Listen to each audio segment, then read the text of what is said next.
Well, we know that Chawy is going to be the TSM coach next year, but what should we really expect from him given 2021 was a little weird? Let's talk some TSM.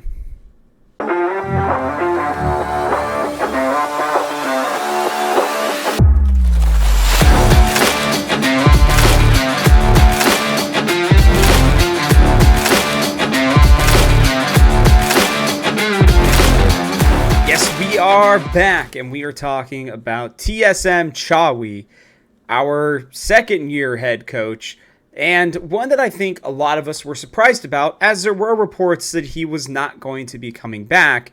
And I think that those were probably true. And then I think TSM decided, well, there aren't that many options out there that they wanted to pay for or move over or really try something overly different. So they went with a more safe option in Chawy. And when I say safe, I just mean he's a little bit more of a known to them, and they, I guess, want to try to give him another chance. And, let's be honest, I think I need to know what you guys honestly think, because this one is still a little baffling to me, but we're going to talk about expectations. What are your expectations for Chawy this season, right? What do you expect him to be able to do? And the main reason that I bring that up, right, as you're telling me in the comment section below, I bring that up because I don't know that last year was his true ability, maybe. There were a lot of distractions, and I think for even great head coaches, which I don't believe Chawy is that yet, he could become that, but he's not that yet. Even for great head coaches, right, when you have as many different things going on in the background as TSM did, right, a whole new general manager slash, esports staff, right?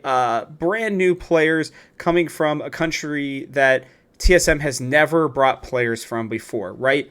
Then you have the whole Peter Zhang situation, somebody who you put a lot of trust into with your academy squad, and not a lot of turnaround time to kind of build up this roster.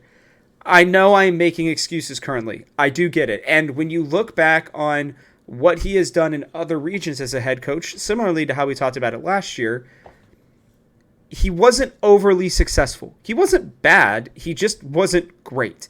And I sadly feel like that's the way that this entire team is going at this point, is not bad, but not great. And I think over the next few videos, you guys will see why I feel that way. But I think it starts with the head coach. And what we saw from him during the TSM Legends that were available to us, it wasn't a flattering picture, and it wasn't all his fault. When you look at the breadth of the work that he was able to try and accomplish, you have to take all those things that I talked about before, that I'm still calling a little bit of excuses or maybe, I guess, slightly explanations for him. You have to take those into consideration, because I don't think it's easy for a new head coach to come in and have to deal with all of that. I'm going to give a quick, sports ball example, and I don't think this is going to be the same thing, but with the Cincinnati Bengals, right? My team, they just won an incredible game over the Kansas City Chiefs. Sorry for any of you who are Chiefs fans, but it was a great game, close game, right? And Zach Taylor, the head coach, was horrible in his first year, but he was trying to implement his own systems. He had a lot of player turnover, a lot of people who didn't believe in what he was selling, right? They weren't buying what he was selling. And this happens a lot in traditional sports, and I think we see it a little bit less in esports, more because I think players control a lot more of the quote-unquote locker room than the coaches do right now. But I do think that we are starting to head towards a change in that, and I do think implementing good systems, good presences, good habits for these players that you're going to be coaching are important. And I just... I don't think that Chawy was given a real fair shake in that. And you can see it even in the record that he had last year. During the regular season, he went a combined lock-in and regular season. He went a combined 12-28. Okay, so he was 1-3 in lock-in, 5-13. Yeah, 5-13 during the spring playoffs, and then 6-12 during the summer, right? And a lot of us had a lot of questions about that, right? That's a pretty bad record overall. Winning 12 out of 40 games is really very bad. Okay. But I decided to look after the last roster change, which was solo on, I believe it was July 30th against Team Liquid. From then on until the end of playoffs, the team went 9-11. Okay. While not a great record, right? That would be 18-22 over a 40-game span. And they played a team as good as Evil Geniuses, even though they were having issues with Danny, right? And they pushed them to 5 games. That is no coincidence. I do think that, yes, the players brought stability, but the drafting got a little bit better, and the decision to bring out Tactical may be one of the better decisions that I've seen a coach make in a position that they are able to have that kind of an effect, right? League coaches aren't as prominent as most traditional sports coaches because they also just don't have as much control, right? They help them get into the game, they coach them up as much as they can, and then they send them on out there and hope that they make the correct decisions. Okay? I believe that's a similar quote to what was in Ted Lasso when he talks about it with his son and his, changes from NFL football, or, American football to soccer or football, right? Where in a American football game, he can call all the plays and control a lot more of the game. In soccer/football, right? You have a little bit less control of that. You have them practice a lot, and then you throw them out there into the world, into the game, and see how they do with minimal changes.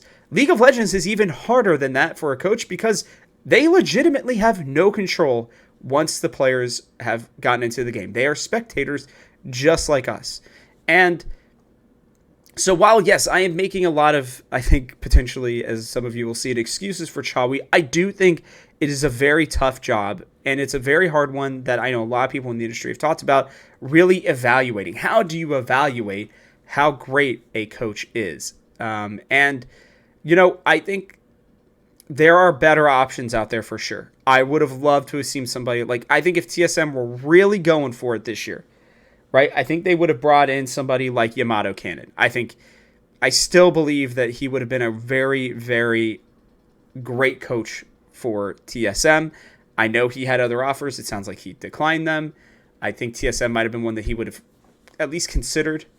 And I'll be interested to see, where he goes. But I think for Chawy, we have to really set our expectations for, can he get the most that he possibly can out of this roster? Because this roster is technically all vets and a 24-year-old rookie, right? That's basically what it is.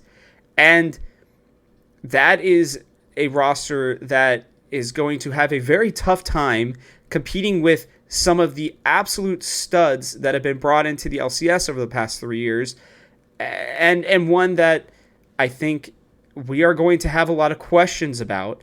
And again, another roster that I don't think is necessarily set up for success. So my expectations for Chawy are, if he can find a way to help will this team into playoffs and just do the drafts right, get these players to believe in each other and to work together as a cohesive unit, we'll be talking about them, I think, in a similar way as people talked about CLG for last year, right? I think ThinkCard is a really solid coach, and I think he proved that last year. And I think if Chawy can, make lemonade out of the lemons that he has been given, then I believe that he has an opportunity to truly surprise everybody and be a solid coach in the LCS, because regardless of what TSM do, his contract is up at the end of the season. Okay, I went and I looked, including people like myself who've been theorizing that TSM may be leaving the LCS. They do have 2 contracts, Boogie and Neo, that go past 2023. We all know contracts don't really matter that much, but it is interesting to just see what the commitments are. And for Chawy, right, the new contract, at least according to the contract database, is through next season, day after Worlds 2023. And so he's going to have a chance to prove that he deserves to stay in a major region as a coach. And I really hope that he does a great job with this team, because I think for this team to reach the heights that are possible for them, right? They're not super high. It's not winning a championship, but for them to somehow maybe very unlikely sneak their way into Worlds or something like that, right? Then he's going to have to do an amazing job. So I don't know. What do you guys think? Let me know, like I said, in the comments below. Check out the videos that are below me, and be ready. We got a lot of stuff still to go over with this roster. So, yeah, with that, I'll catch you guys on the next one.